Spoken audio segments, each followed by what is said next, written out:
দারুণ স্বাদের আমি মাটন কাবাব বানিয়েছি। তো এটা অনেক সুস্বাদু। আসসালামু আলাইকুম, কেমন আছেন সবাই? আশা করি অনেক অনেক ভালো আছেন। আমি আলহামদুলিল্লাহ ভালো আছি। আজকে আরেকটি নতুন রান্না নিয়ে আপনাদের সামনে হাজির হয়েছি। ফ্রোজেন আইটেমগুলো সবারই খুবই প্রয়োজন।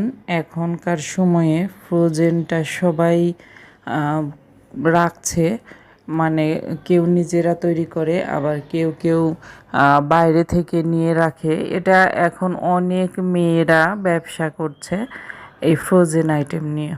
তো আমি বাসায়ও রাখি ফ্রোজেন আইটেমগুলো।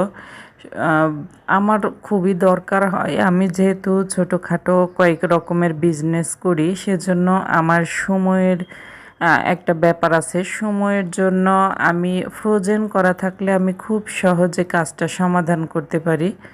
খুব সহজে কাজটা হয়, একটু বেশি কাজ করতে পারি একদিন একটু কষ্ট করে ফ্রোজেন করে রাখলে। তো বিভিন্ন আইটেম আছে যেগুলো ফ্রোজেন করে রাখা যায় ফ্রিজে। তো হচ্ছে আমি এখানে রান্না করব গরুর মাংস। তার জন্য আমি আস্ত আস্ত মশলা দিয়েছি আজকে।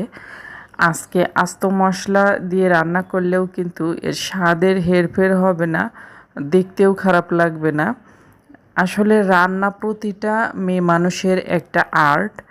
এটা যে যেভাবে খুশি রান্না করতে পারে, কিন্তু ঠিকঠাক মতো সব ধরনের কাজটা সিরিয়াল মতো সমাধান করতে পারলেই কিন্তু টেস্টটা ঠিক থাকে। তো আমি হচ্ছে এখানে আগে সরিষার তেল দিয়ে নিয়েছি। সরিষার তেলে কিন্তু তরকারির ঝাঁঝটা একটু বেশি থাকে। সরিষার তেলে আমি আস্ত জিরা, মিষ্টি জিরা, তারপরে হচ্ছে লবঙ্গ, দারচিনি, সাদা ফল, আমি এগুলো হচ্ছে অল্প পরিমাণে একটু একটু করে দিয়ে নিয়েছি। এখানে হাফ কেজির চেয়ে একটু বেশি মাংস হবে। মানে 1 কেজি না, আবার হচ্ছে হাফ কেজির অনেকটুকুই বেশি, প্রায় 1 কেজির মতো হবে আর কি। তো যাই হোক, আমি দিয়ে নিয়ে তারপরে পেঁয়াজ দিয়ে নিয়েছি। পেঁয়াজটা একটু মোটা মোটা করে কাটা দিয়ে তারপরে এর সাথে হচ্ছে আস্ত রসুন দিয়েছি, আর হচ্ছে আদা আর রসুন একটু বেটেও দিয়েছি সামান্য একটু, 4 চামচের 2 চামচ হবে আদা রসুন মিলে। তো সেটা দিয়ে গুঁড়া মশলা, হলুদের গুঁড়া, মরিচের গুঁড়া, সজের গুঁড়া, আর আমার যে তৈরি মিক্সড মশলা সেটার গুঁড়া আমি দিয়ে নিয়েছি।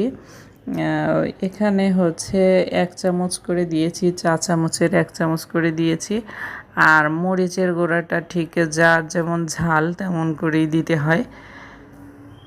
তো হচ্ছে এভাবে দিয়ে আমি অনেক সময় ধরে একটু কষিয়ে নিয়েছি। কষিয়ে নেওয়ার পরে তারপরে আমি গরুর মাংসটা দিয়ে একটু নেড়ে চেড়ে এটাকে হালকা একটু ঝোল একবারেই আমি দিয়ে নিয়েছি। দেওয়ার পরে এটাকে ঢেকে রেখে দিয়েছি। এভাবে রান্নাটা হয়ে যাবে। তো যাই হোক, আমি এখন আরেকটা আইটেম আপনাদের সামনে হাজির করেছি। সেটা হচ্ছে এটা ফ্রোজেন করার জন্য। তো হচ্ছে এখানে মাটন কাবাব বানানোর জন্য আমি কিছু গরুর মাংস নিয়েছি, একদমই ছোট ছোট পিস করে কেটে নিয়ে সুন্দরভাবে ধুয়ে নিয়েছি। সাথে হচ্ছে বুটের ডাল, আর হচ্ছে পেঁয়াজ, রসুন বাটা, আদা বাটা, মানে মাংসের জন্য যত মশলা আছে আমি সবগুলোই দিয়ে নিয়েছি।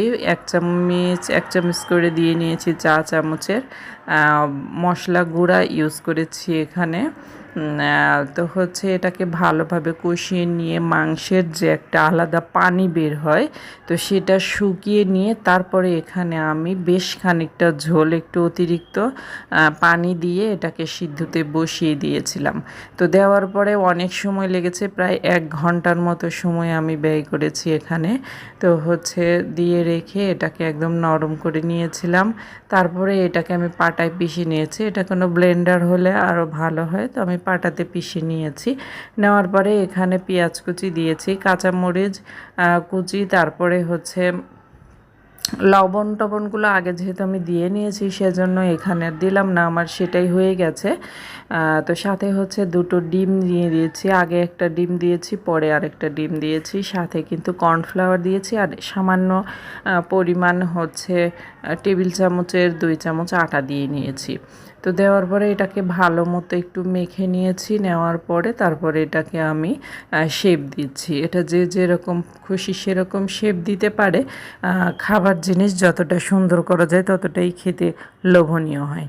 তো আমি হচ্ছে এটাকে শেপ দিয়ে নিয়ে এখন তেলে ভেজে নিচ্ছি। কয়েকটা আমি ভেজে নিব আর বাকিগুলো আমি ফ্রোজেন করে রেখে দিব। তো হচ্ছে এরকম ফ্রোজেন আইটেমগুলো আমার পেজে পেয়ে যাবেন। তবে ফ্রোজেন আইটেমগুলো দূর দূরান্তে দেওয়া কিন্তু সম্ভব হয় না। এটা হচ্ছে আমি যেহেতু পাবনা শহরে থাকি, তো পাবনার আশপাশে যারা আছেন তারা এটা অর্ডার করে নিতে পারেন।